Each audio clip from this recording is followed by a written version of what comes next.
그러니까 기쁨이 있으면 기쁨이 붙고 슬픔이 있으면 슬픔이 붙는다. 마귀는 전능하지 못해요. 그래서 우리가 마귀를 속일 필요가 있어요.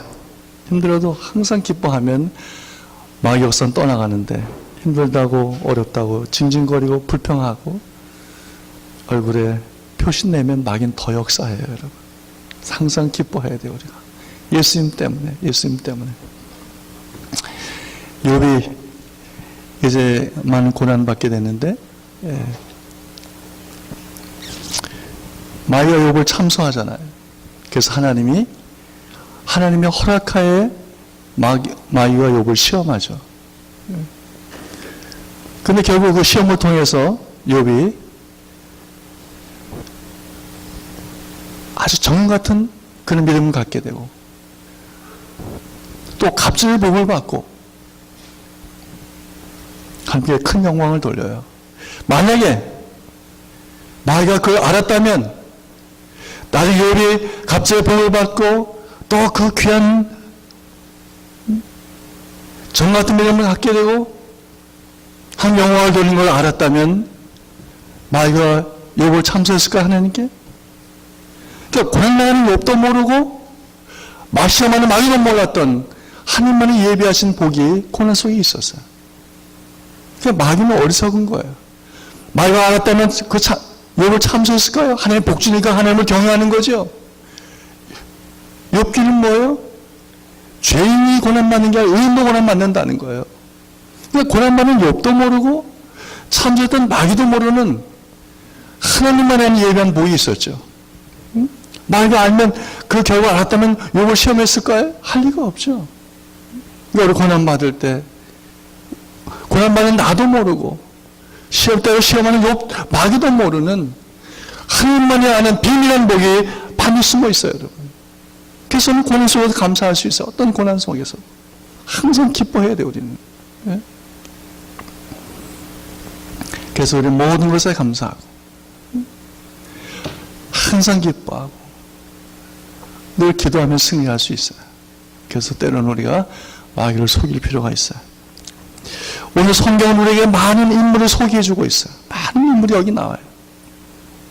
선한 사람들 선한 것 보고 본만 넣은 하나님이 기뻐하셔요. 또 악한 사람들의 악한 것을 보고 깨닫는 마음을 하나님이 기뻐하셔요. 그래서 모두가 교사가 돼요. 그 선한 사람들에게 정면 교사가 되고 악한 사람은 반면 교사가 되는 거예요. 그래서 성경의 모든 인물이 우리에게 교사예요. 교사. 성경은 자주 이런 표현을 쓰고 있어요. 누가 그 부친 누구를 본받아 여호와 보시기에 악을 행하였더라. 또 이런 표현 있죠. 그 조상 다윗을 본받아 선을 행하였더라. 하나님 성경을 통해서 많은 사람들의 삶과 인격을 보여주고 있죠. 우리는 먼저 성경에서 우리의 구원자 되신 예수 그리스도, 죽음과 부활로 인간의 모든 죄를 해주신 예수님, 그 예수님을 인격적으로 만나야 돼요. 누구나 다.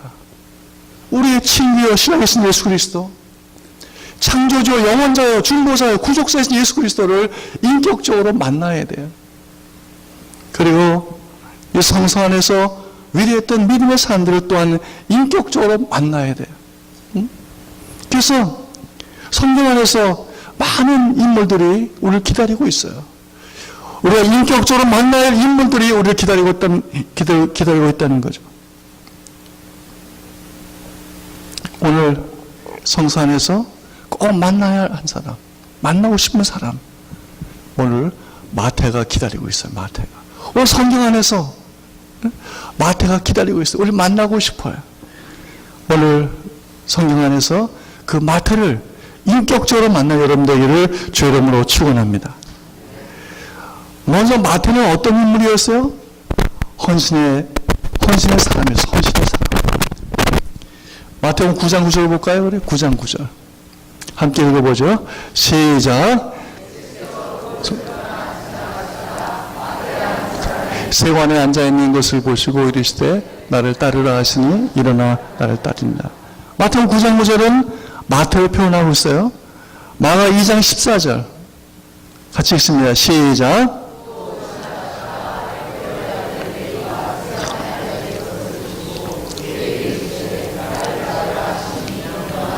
여기는 레이로, 마태가 레이로 표현하고 있어요.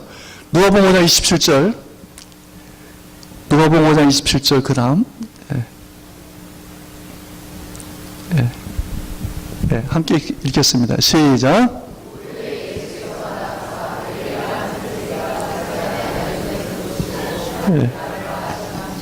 마가, 누가는 마태로 안 쓰고 레이로 쓰고 있어요. 레이로. 그러니까 마태는 하나님의 선물이란 뜻인데, 아마 이 세리마태가 회심한 이후 레이로 불려주지 않고 마태로 불려주고 있었어요. 그러니까 본 이름은 레위. 마태의 본 이름은 레위입니다. 그 뜻은 연합됨의 의미를 갖고 있죠.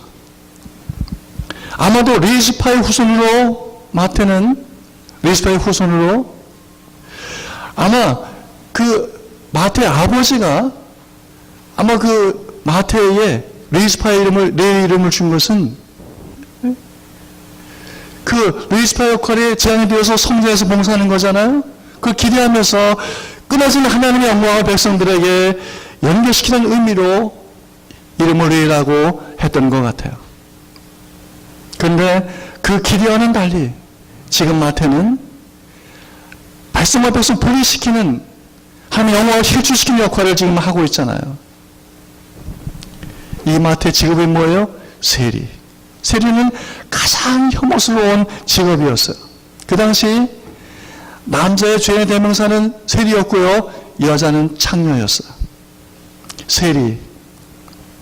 그 당시 유다는 로마의 식민지였잖아요. 세리는 로마의 사주를 받아서 동족의 재산을 착취하는, 동족의 피를 빨아먹는 그런 매국노였잖아요. 유대민족의 자본을 빼돌린 매국노. 그리고 그는 착취한 세금으로 최고의 부와 쾌락을 즐기고 있었어요. 특별히 이 마태는 갈릴리 북쪽 가버나움 세관의 세리였어요. 가장 큰 갈릴리 북쪽에 왕의 대로가 지나가는, 예루살렘으로 내려가는 그 갈릴리 북쪽 가버나움 세관의 세리였기 때문에, 가버나움은 통과 지나가는 그 물동량이 많고, 그래서 세금을 부과할 수 있었고, 갈릴리 어부들의 세금을 거뒀던 큰 세관이었어요. 그 큰 세관에 앉아서 그는 악착같이 돈을 모았고, 돈이 삶의 목표요, 의미였던 거죠. 그 착취한 세금으로 그는 최고의 부와 쾌락을 누리고 있었어.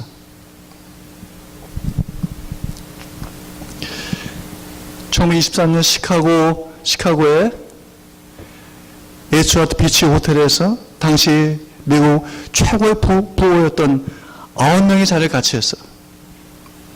그때 미국의 대표적 신문들이 20세기에 신원하고 보도했어요. 그때는 황금 맞는 시기였잖아요. 9명이 돈만 많이 번 것이 아니고 교육도 많이 받았고 명성도 있는, 그 무엇도 부러울 것이 없는 스타였죠. 그런데 25년 후에 1948년 동일한 신문기자가 그들의 결말을 조사해서 보도했는데, 그 9명 중 한 사람은 미쳤고, 3사람은 다 파산해서 빚에 쫓겨 도피생활하다 죽었고, 둘은 감옥에 갇혀 추록 직전에 있었고, 셋은 이미 자살해 죽었다라는 거야. 그 9명 중 한 명도 행복한 사람이 없었어. 그 인생의 궁극적인 목표 의미를 발견하지 못했기 때문이죠. 오늘 본문의 마태, 세상에 부와 지혜를 누리고 있지만 그 마음에는 참 기쁨과 행복이 없었어요. 돈 때문에 모든 관계는 깨지고, 그래서 그는 참으로 고독하고 외로웠어요. 그래서 그는 내적으로 깊은 영적 고민과 번뇌를 가졌던 사람이었어요. 돈 때문에 모든 관계가 깨지고, 그는 참으로 고독했죠. 그 내적으로 깊은 영적 고뇌와 번뇌를 가졌던 사람이 이때 예수님이 마태를 부르신 거야. 나를 쫓아라. 예수님이 마태를 부르셨어. 근데 예수님의 그 단 한마디에 오늘 우리 본문 읽었잖아요. 세리 마태가 모든 것을 버리고 일어나 쫓으니라. 모든 것을 버리고 일어나 쫓으니라. 예수님의 그 부르심의 즉각적인 순종, 그것도 모든 것을 버리고, 이 세리 마태가 예수님의 날 쫓으는 예수님의 콜링에 그 한마디에 모든 것을 다 버리고 일어나 쫓으니라. 즉시. 여러분 생각해 보세요. 예수님이 뭐 더 좋은 직장을 마련해 놓고 마태를 부르신 것이 아니잖아요. 또 사람은 전통과 관습과 삶의 현장을 벗어나기 얼마나 힘든지 몰라요. 세리 마태는 비난을 받고 있었지만 부와 명예를 누리고 있었기 때문에 그런 기득권을 놓고 싶지 않았을 거예요. 근데 지금 마태는 놀라운 결단을 하고 있는 거예요. 예수님이 나를 쫓으라 마태를 불렀을 때 그 한마디에 모든 것을 버리고 일어나 쫓으라. 즉시 예수님을 따랐어요. 마태의 놀라운 이 결단. 근데 마태는 그 결단만 한 게 아니에요. 그는 주변을 정리하고 큰 잔치를 준비했어요.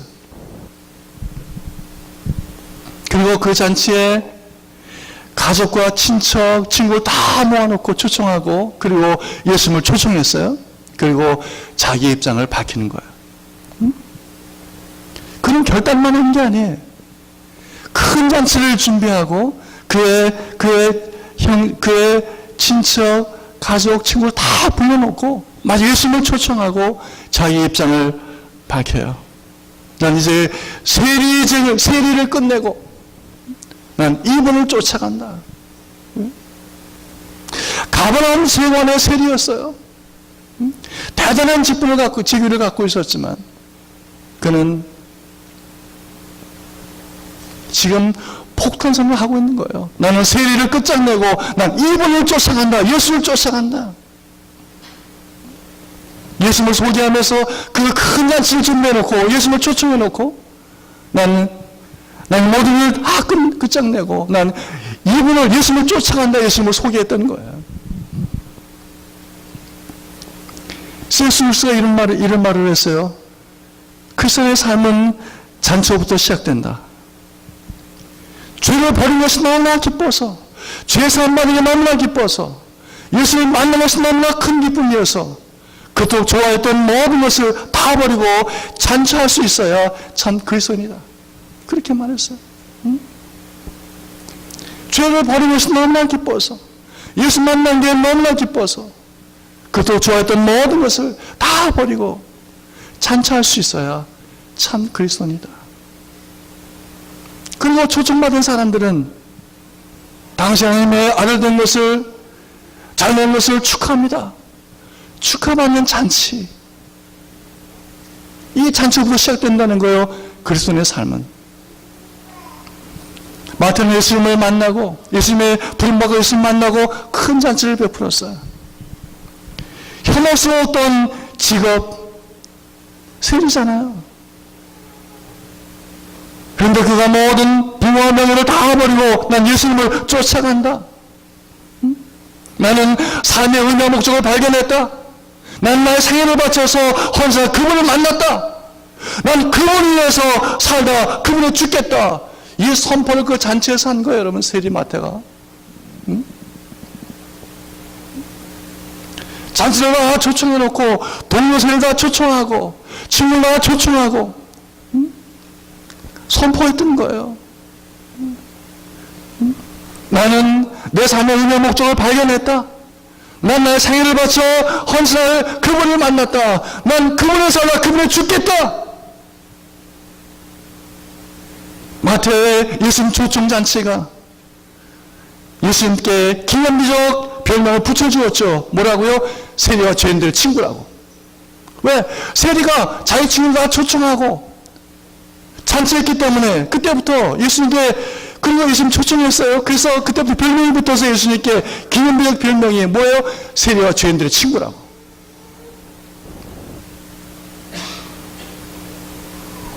이제 막달라 마리아가 예수님을 따르고, 이제는 세리 마태가 예수님을 따르기 시작했어요. 그래서 많은 죄인들이 예수님을 찾아왔던 거예요. 많은 죄인들이.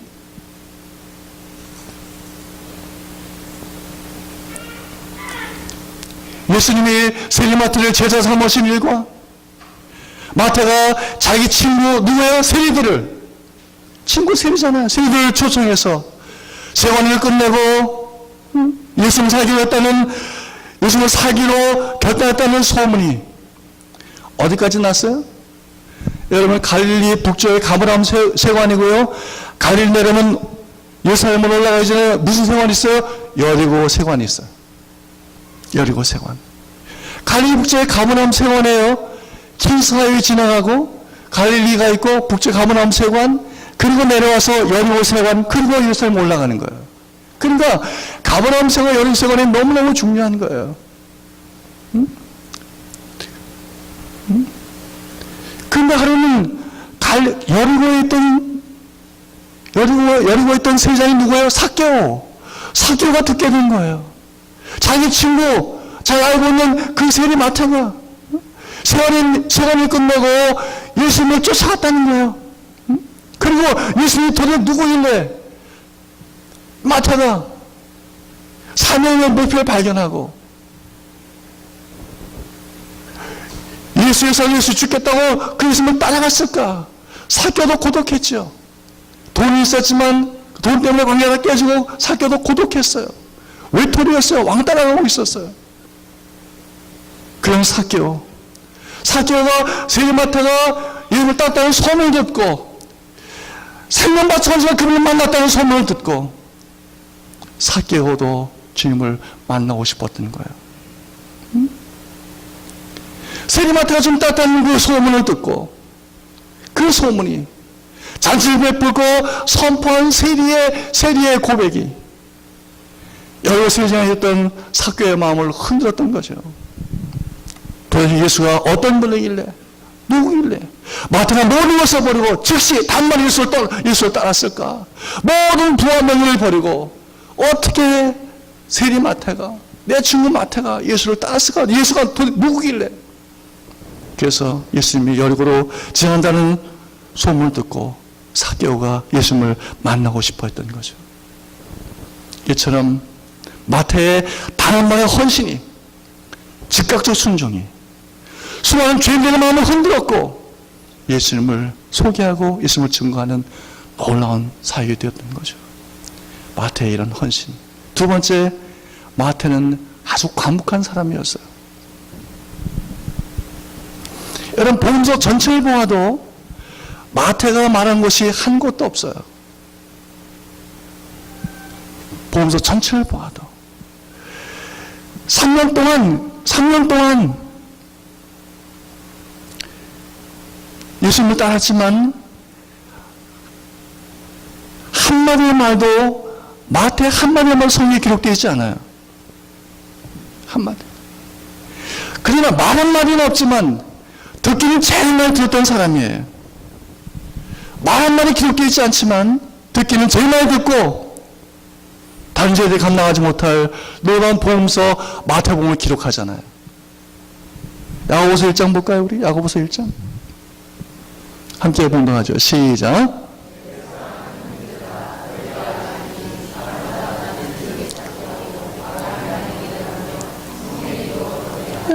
진짜 이 마태는 말하기는 더디어 듣기는 속했던 사람이에요. 3년 동안 마태 한마디가 성경에 기록되어 있지 않아요. 그런데 마태는 정말 다른 제자보다 예수님에 관한 이야기를 많이 듣고, 그리고 귀담아 듣고, 정말 시장에서 서두에 나오는 마태복음을 기록하잖아요. 제자들이 복음서 쓴 사람은 마태밖에 없어요. 마가, 누가는 예수님의 제자가 아니에요. 요한은 나중에 썼지만 요한복음은 공관복음이 아니에요. 공관복음 마태마가 누가인데 공관복음 쓴 사람은 12세 중에 마태밖에 없어요. 마태밖에. 예수님의 근원과 탄생, 말씀과 생애, 예수님의 고난과 부활, 예수님의 오시고 사시고 고난당하시고 죽으시고 부활하시고 승천하신 사건을 그 책을 기록하는 것은 마태밖에 없어요. 얼마나 또 비유도 잘 편집해 놨는지 몰라요. 여러분 누가나 마가나 누가 요한 보세요. 마태만큼 비유를 잘 편집해 놓지 못했어요. 편집도 너무너무 잘해 놓았어요. 예수님의 근원과 탄생, 오시고 사시고 죽으시고 부활 승천하신 모든 예수님의 사건들, 그 상의와 말씀을 마태만큼 정확히 구체적으로 기록한 사람이 없어요.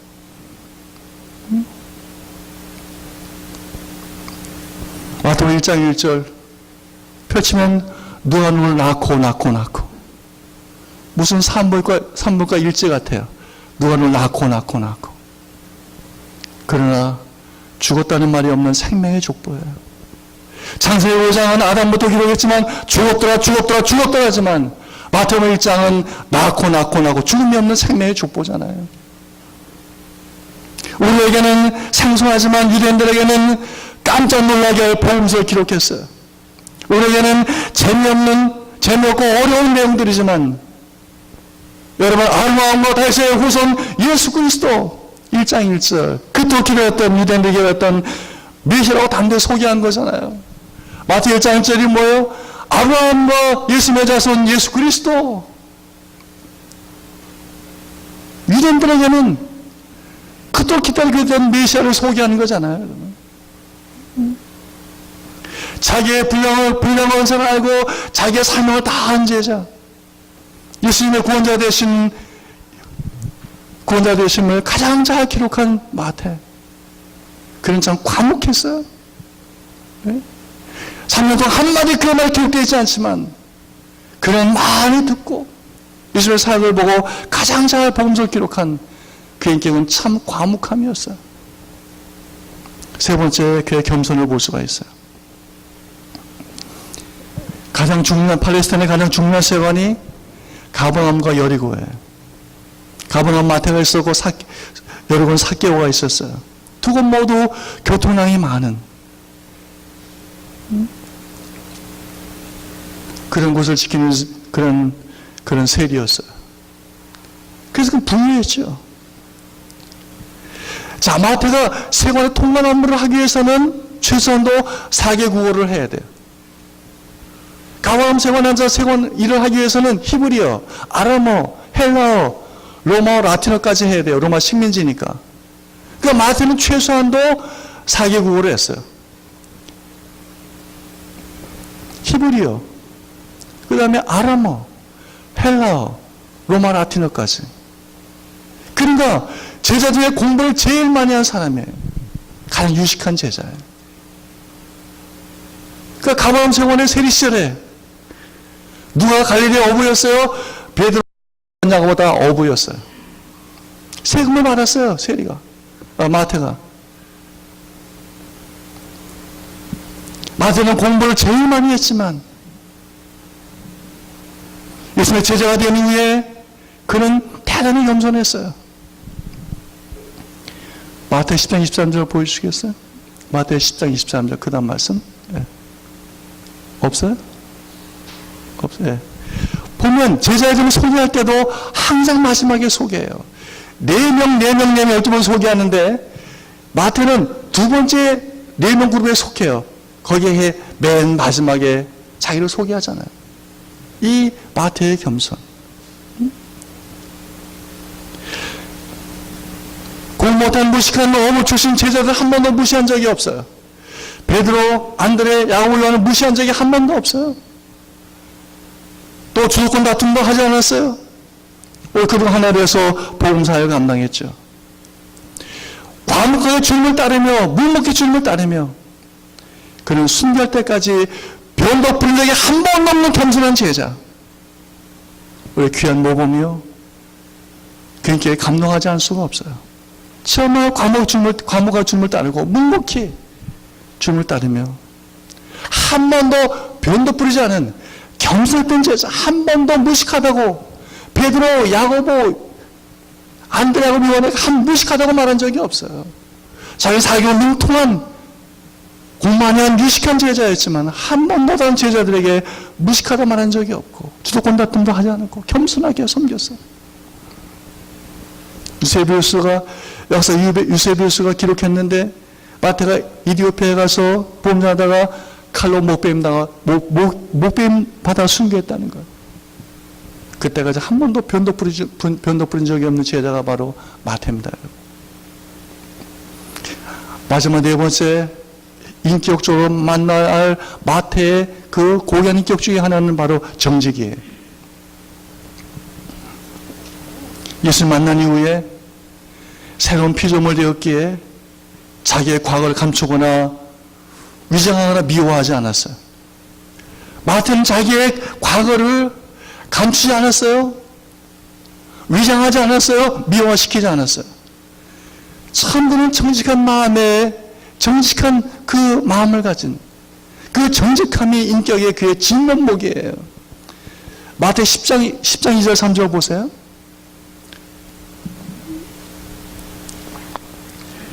자, 우리 2절 3절 한 번 더 봉독해 볼까요? 시작.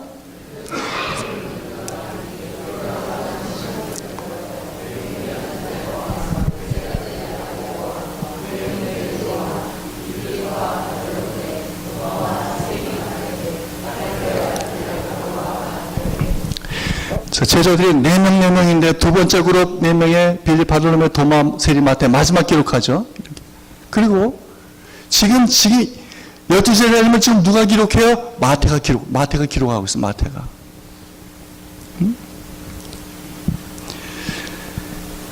누구나 자기의 좋지 않은 과거 사건들을 다 덮어두고 숨기려고 하죠. 자기의 좋지 않은 과거, 나쁜 과거 다 숨기려고 해요. 예를 들어 일제강점기의 친일파들 보세요. 친일파들. 강점기의 일제의 앞잡이로서 늘 유익을 추구했던 그 친일파들. 해방 이후에 자기를 친일파라고 고백한 사람을 여러분 모았어요? 해방 이후에 내가 친일파였다, 친일파 후손이었다 고백한 사람 본 적 있어요, 여러분? 우리는 한 명도 보지 못했어. 오히려 숨기고 다 위장하고 그랬어요. 미화시켰죠, 다. 근데 보세요. 세리는 그 당시에 가장 혐오스러운 직업이에요. 죄인의 대명사라니까요. 그리고 괴악한 죄인에 취급받았던 그런 세리였어요. 동족의 피를 받아 착취했던 매국노 취급받던 그런 세리. 세리 자체가 욕이에요. 세리가 욕이라니까요. 근데 지금 보세요. 자기가 기록한 복음서에서 보세요. 2절에 빌립, 바돌로메, 도마, 그리고 뭐라고요? 세리, 마태. 제자를 가운데 직업을 표현한 제자가 하나도 없어요, 지금. 근데 자기 이름을 쓰면서 뭐라 그래요? 나는 세리 마태였다. 자기가 쓰면서. 기가 막힌 인격이에요. 네? 지금 12제자들은 직업을 표시하지 않아요. 표시할 필요도 없어요. 그리고 자기 직업은 욕 자체예요. 가장 혐오스러운 괴악한 죄인의 대명사였어요. 세리 자체가 욕이었다니까요. 네? 그런데 제자 이름을 기록하면서 뭐라고 그래요? 세리가 자신을 빌립, 바돌로메, 도마, 그리고 뭐예요? 그냥 마태만 하면 돼요. 근데 자기는 세리 마태.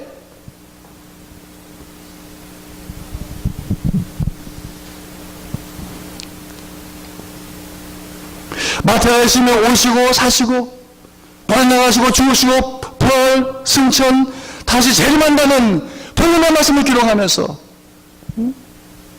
그리고 예수님 그리스도의 제자 이름을 기록하면서 자기 이름 앞에 뭐라고요? 세리 마태라고 숨기지 않고 똑같은 자기의 직업을 쓰는 거 보세요. 그래서 마태복음은 뭐가 돼요?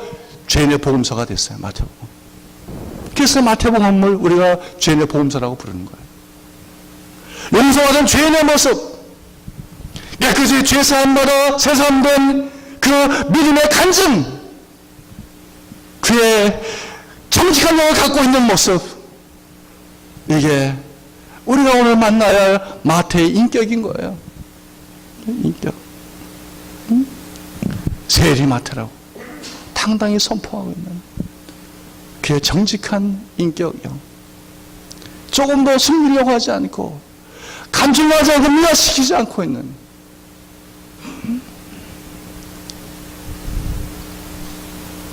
과거엔 그런 세리였지만 이제 죄사함 받아 새 사람 된 그 믿음의 간증이잖아요. 당당하게.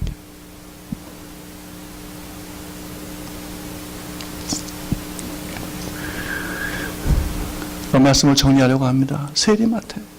오늘 우리가 만나고 싶은 세리마태. 그는 세리로서 부와 명예를 누리고 있었지만 돈 때문에 관계가 다 깨지고 오가고 외로웠던 영적으로 깊은 고뇌를 갖고 있던 그런 청년이었어요. 예수 만나 변화된 인격 첫 번째 헌신이에요. 나 쫓으는 예수님의 그 부르심에 즉각적 순종, 모든 걸 버리고 단 한 번의 헌신으로 수많은 죄인들의 마음을 흔들었고 그들에게 예수님을 소개하고 예수님을 증거했던 놀라운 그의 헌신을 볼 수 있어요. 두 번째, 그는 과묵했어요.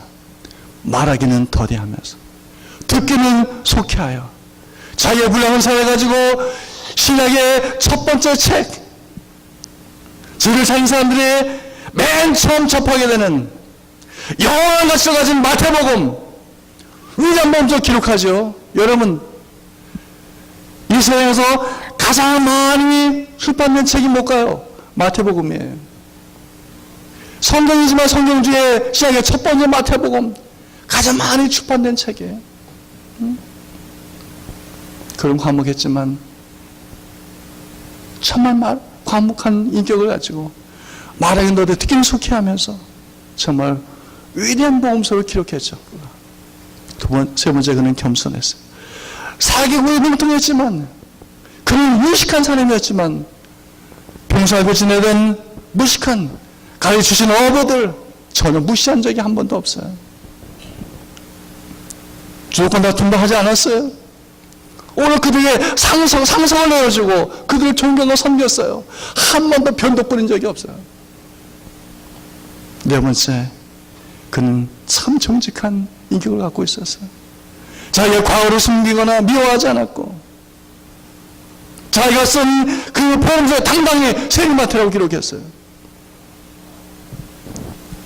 그의 정직한 진전 인격으로 그가 뭘 기록해요? 산상수훈을 기록해요. 산상수훈 마태 5장 6장 7장을 기록해요. 그때 그의 영광과 마음이 아마 떨렸을 거예요. 마지막 산상수훈은 뭐예요? 불의의 도덕이요 최고임이잖아요. 여러분, 마태 5장 6장 7장은 불의의 도덕이요 최고윤리. 왜? 천국의 윤리니까. 여러분 한번 생각해 보세요. 가장 혐오스럽고 괴악한 죄인으로 취급받던 그 세리 마태의 손으로 기록된 최고의 윤리, 불의의 도덕, 천국의 윤리가 기록된 거예요.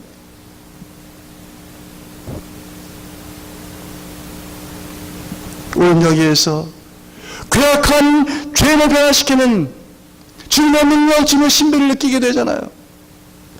가장 추악하고 가장 혐오스럽고 가장 괴악했던 세리마태를 변화시켜서 가장 존귀한 사도와 제자를 삼으시고 위대한 복음서를 기록하게 하신, 그것도 최고의 윤리, 천국 윤리, 불의 도덕 기록해 하신 우리 주님의 사랑, 주님의 은혜를 인하여 손으로 우리 입을 가리울 뿐이죠. 나 같은 형편없는 죄인을 변화시켜서 하나님의 자녀로 낳아주시고 하나님의 일꾼 되게 하신 주님의 은혜를 인해서 이 시간 주님 앞에 머리 숙여 경배와 감사를 드릴 뿐입니다. 기도하겠습니다.